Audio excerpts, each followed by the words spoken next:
आखिरी सवाल ज्योतिष का।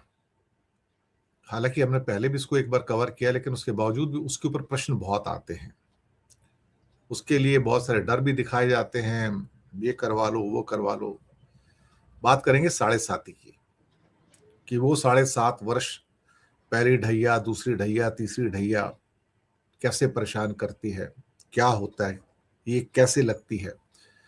थोड़ा इसके बारे में बताइए दर्शकों को, ताकि उनका जो एक तरह से प्रश्न है उनको भी थोड़ा सा उत्तर मिल सके। सर सिद्धांत जी।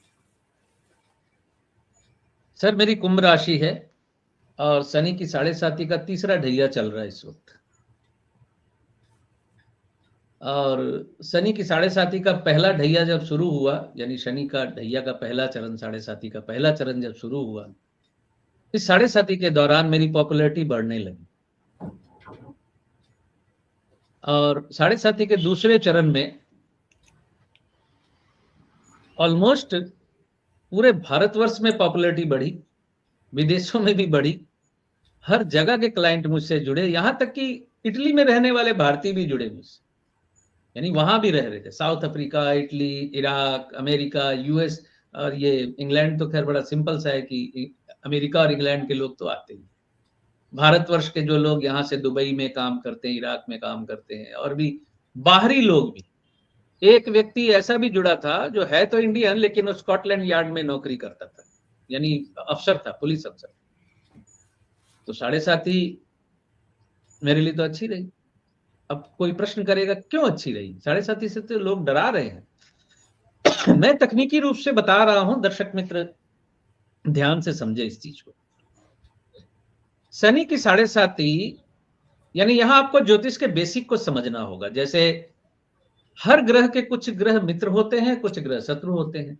शनि के जो शत्रु ग्रह हैं, इसमें आप मंगल को मान सकते हैं, सूर्य को मान सकते हैं, सूर्य, मंगल, केतु भी, ये शनि के शत्रु ग्रह हैं। अगर इनकी महादशा चल रही है, थोड़ा और क्लियर समझाओ, सूर्य की महादशा चल रही है आपकी, आपको शनि की 7.5 चल रही है, तो आपको ज्यादा परेशानी होगी। चंद्रमा की महादशा चल रही है, शनि की 7.5 चल रही है, तो मानसिक रूप से आप परेशान ज्यादा रहेंगे, क्योंकि चंद्र राशि से ही 7.5 का विचार किया जाता है। एक सेकंड सर।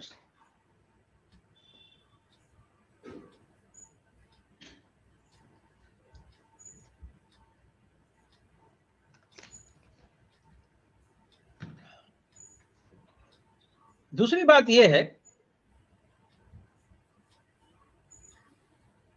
कि शनि की 7.5 को समझने के लिए शनि के कारकत्व को समझना बहुत जरूरी है। सबसे पहली बात, शनि दुख का कारक है। शनि शत्रु नहीं मित्र है कि इस मुगालते से बाहर निकल जाइए, वो भटका दिया गया था इस नारे के साथ। शनि शत्रु नहीं है मित्र है, शनि मित्र है शत्रु नहीं है, ये नारा आपको भटकाने के लिए था, वो गलत नारा था। अब मैं ये नहीं कह रहा कि शनि बिल्कुल आपको बर्बाद ही कर देता है, शनि की 7.5 आपको बिल्कुल ही बर्बाद ही कर देती है, ऐसा भी नहीं होता है। वो अलग अलग कुंडली पे अलग अलग असर डालता है। जैसे किसी की मेष राशि है, मेष राशि के जातकों को शनि की 7.5 ज्यादा परेशान करती है। सिंह राशि है, शनि की 7.5 ज्यादा परेशान करती है। कर्क राशि है, शनि की 7.5 ज्यादा परेशान करती है। किसी की वृष राशि है, शनि की 7.5 परेशान ज्यादा नहीं करती।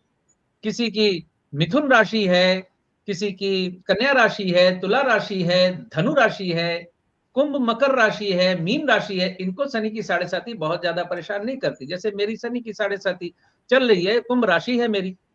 कुंभ राशि जिस जातक की होती है, शनि की 7.5 उस जातक को कुर्सी पे बैठा देती है, क्योंकि शनि जब प्रथम भाव में आएगा, कुंभ राशि में आएगा 7.5 के दूसरे चरण में, तो वो कुंभ राशि का जातक अगर दशा अंतरदशा अच्छी चल रही है तो वो कुर्सी पे बैठेगा, सत्ता पे बैठेगा, बड़ी चेयर पे जाएगा।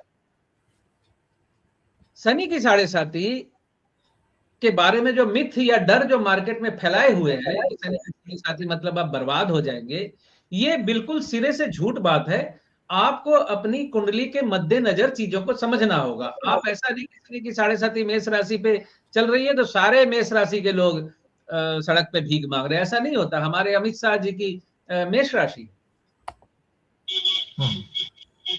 तो बताइए अब साढ़े साथी के नाम पे डराने वाले क्या कहना चाहते हैं अमित शाह जी को? तो बात यह है कि उन महादशा अगर अच्छी चल रही है, मतलब लगे हाथ अब ये बता दूं कि अमित शाह जी की बृहस्पति की महादशा चल रही है इस वक्त। शनि की साढ़े साथी शुरू हुई और उसके पहले बृहस्पति की महादशा शुरू हो गई। बृहस्पति की महादशा चल रही हो, बृहस्पति की राशि हो, यानी धनु राशि मीन राशि के जातकों को शनि की साढ़े साथी ज्यादा परेशान नहीं करती। शनि जन्मकालीन आपका मीन राशि में या धनु राशि में है, बृहस्पति की दृष्टि प्राप्त कर रहा है, तो भी शनि की साढ़े साथी ज्यादा परेशान नहीं करती। क्यों? इस क्यों का उत्तर भी है। इस क्यों का उत्तर यह है कि गुरुदेव बृहस्पति जो है वो शनि देव के टीचर हैं, वो शनि देव के शिक्षक हैं।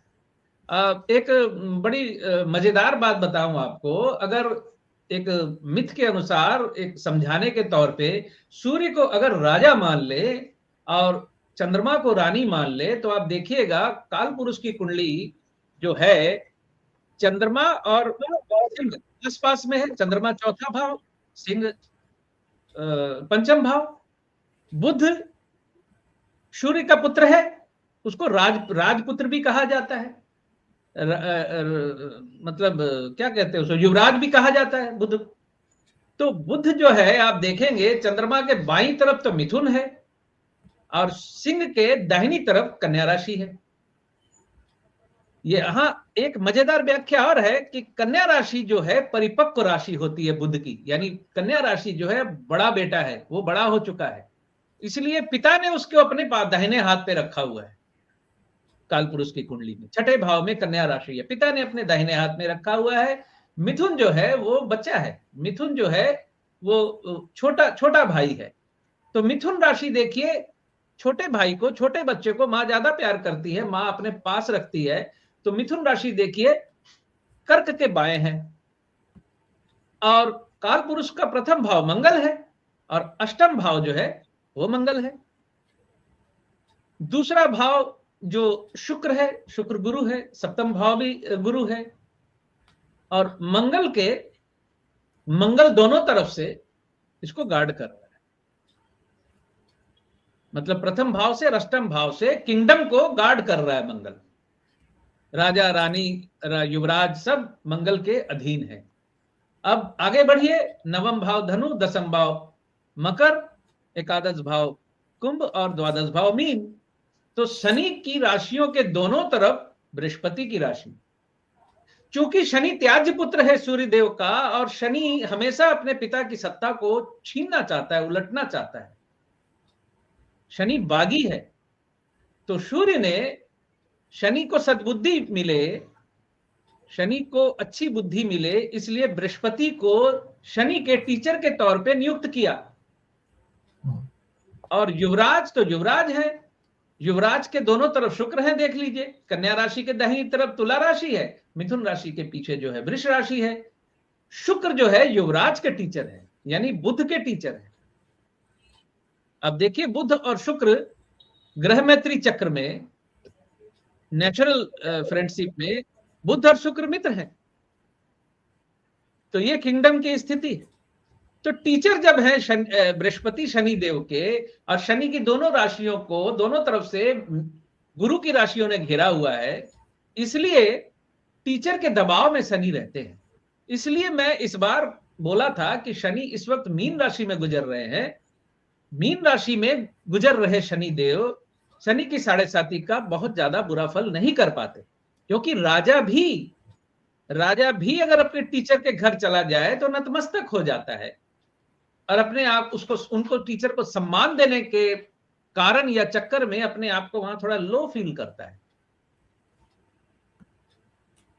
दर्शक मित्रों को एक टिप और दे दूं, सूर्य अगर धनु राशि में या मीन राशि में हो तो ऐसे राजा को या ऐसे व्यक्ति को सम्मान थोड़ा मुश्किल से मिलता है, क्योंकि वही बात हो गई, धनु और मीन गुरु की राशियां हैं। गुरु राजा का भी गुरु है, कुल गुरु जिसे कहते थे, राजगुरु जिसे कहते थे, तो उसके सामने राजा भी नतमस्तक है। इसलिए सूर्य धनु मीन में होता है तो जातक को वो सम्मान नहीं मिलता समाज में जो सूर्य मंगल के साथ हो तो उसको मिलता है, क्योंकि सूर्य मंगल का साथ जो है सूर्य को बहुत, राजा को बहुत शक्तिशाली बना देता है, क्योंकि मंगल सेनापति है, पूरी सेनाएं मंगल के अंडर में है। इसलिए राजा ज्यादा शक्तिशाली होता है। तो शनि की 7.5 से ज्यादा डरने की जरूरत नहीं है। आपकी जन्म कुंडली के अनुसार अच्छा बुरा फल वो देगी।